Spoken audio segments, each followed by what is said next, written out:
कि जो बेरोजगार युवक वहां पर पाकिस्तान के आतंकवादियों को बॉर्डर क्रॉस करवा के कश्मीर के अंदर लेके आते थे, उनमें से एक भी उपलब्ध नहीं है, क्योंकि उन सबको रोजगार मिल गया है। उनको उस काम के लिए मिलता था 5,000 रुपए। आजकल वो हर महीने 40-50 हजार रुपए कमा रहे हैं केवल टूरिज्म की। भारी भारी बंदूकें आराम से संभाल पा रहे हैं।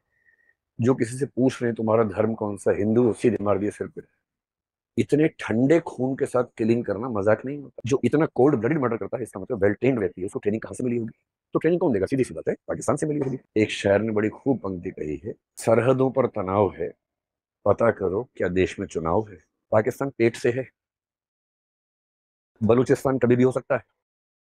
बधाई हो, बलूचिस्तान हुआ है।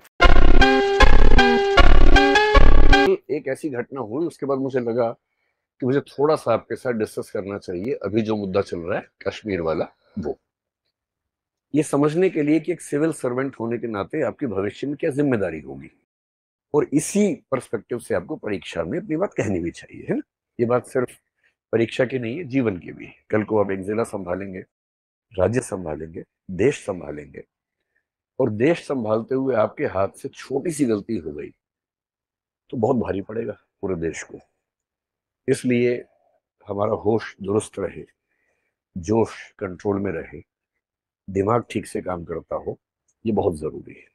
ये मुझे कल क्यों लगा, कल मैं जब क्लास से गया तो मुझे एक ऐसा बच्चा मिला जो हमारे ऑफिस में काम करते, बहुत नजदीक है, और वो बहुत ही बिलबिलाया हुआ था, बहुत नाराज था।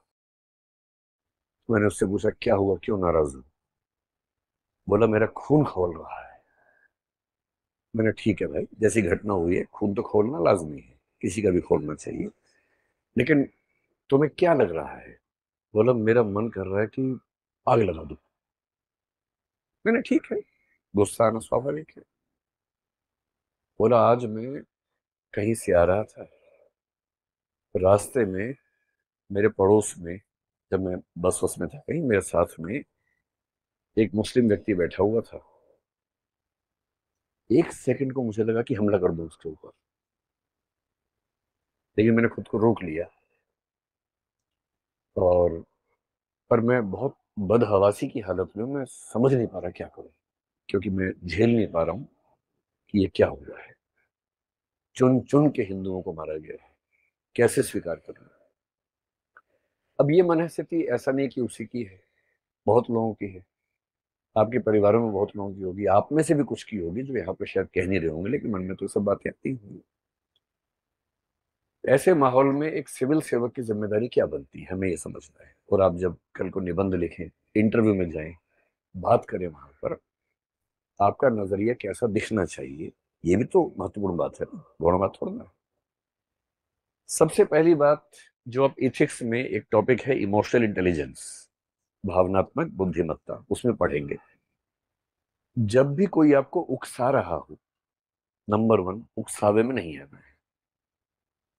इमोशंस में बह के फैसला नहीं करना है। कोई भी ऐसा फैसला जिसके दूरगामी परिणाम है, वो इमोशन से बह के नहीं करना है। थोड़ा सा वहां से हट के, न्यूट्रल होके, सोच के समझ के फिर करना है। तो जब जब मन में ऐसा भाव किसी के आए, एक बार थोड़ा सा वहां से खुद को हटाना और गहराई में सोचना। सोचते कैसे हैं? जब आप क्यों हुआ, कैसे हुआ, किसने किया, उनका क्या पर्पस था, कहीं मैं उनका पर्पस पूरा तो नहीं कर रहा, मुझे क्या करना चाहिए। जब आप इस तरह से चीजों को ब्रेक करके सोचते हैं, तो आप एक अच्छे लेखक भी बनेंगे, एक अच्छे इंटरव्यू के उम्मीदवार भी बनेंगे, एक अच्छे सिविल सर्वेंट और अच्छे नागरिक भी बन जाएंगे। तो उसको मैंने कल थोड़ा संक्षेप में समझाया, तो मुझे उस समय लगा कि मेरी जिम्मेदारी है कि मैं कम से कम क्लास में आप लोगों से भी बात करूं, और आप लोग अपने अपने परिवार के लोगों से बात करें। जब माहौल बहुत खराब हो, तो अपने हिस्से का माहौल ठीक करना तुम्हारी जिम्मेदारी है ही। हर व्यक्ति तक तो हम नहीं पहुंच सकते, पर जहां तक पहुंच सकते हैं वहां तक कम से कम माहौल को ठीक करना, समझना, समझाना बहुत जरूरी चीज है। जब भी ऐसा हो तो पहले सोच के देखिए कि कौन है जिसने ये किया होगा। और समझदारी का मूल लक्षण पता है क्या है? आप चीजों को अलग कर पाते हैं, चीजों को मिला के एक नहीं करते हैं। जो चीजें अलग अलग हैं उनको अलग अलग करके देख पाने की क्षमता आपके अंदर है। ये किसने किया होगा, कौन होगा? और इसका सबसे सिंपल तरीका समझने का क्या होता है? जिसको इससे फायदा होगा उसने किया होगा। अभी एक पर्सपेक्टिव ये चल रहा है कि पाकिस्तान ने किया है, कुछ लोग ये पर्सपेक्टिव बना रहे हैं कि सारे मुसलमानों ने मिलकर ऐसा किया है, मुसलमान लोग चाहते हैं कि हिंदुओं को मार दिया जाए। और जो इमोशनल लोग हैं बहुत ज्यादा, उनको भड़काना सबसे आसान काम दुनिया में होता है। अगर हम दो ऑप्शन लेके चलें, एक लेके चले कश्मीर के मुसलमान, एक लेके चले पाकिस्तान। भाई पाकिस्तान को एक कह रहा हूं, पाकिस्तान भी एक नहीं है, पाकिस्तान की आर्मी अलग है, पाकिस्तान की सरकार अलग है, पाकिस्तान की जनता अलग है। कश्मीर के मुसलमानों को ऐसा करने से क्या फायदा होगा? फायदा होगा या नुकसान होगा? नुकसान होगा। इतने सालों की दहशतगर्दी के बाद 1980 के दशक के अंत में जो माहौल बिगड़ा, तब से बिगड़ा ही हुआ था। 2019 के बाद जब 370 को एब्रोगेट किया गया, तब भी कहा गया कि माहौल बिगड़ेगा, पर माहौल लगभग स्थिर रहा, संभल गया। कई साल तक केंद्र शासित प्रदेश के रूप में शासन चला केंद्र के माध्यम से।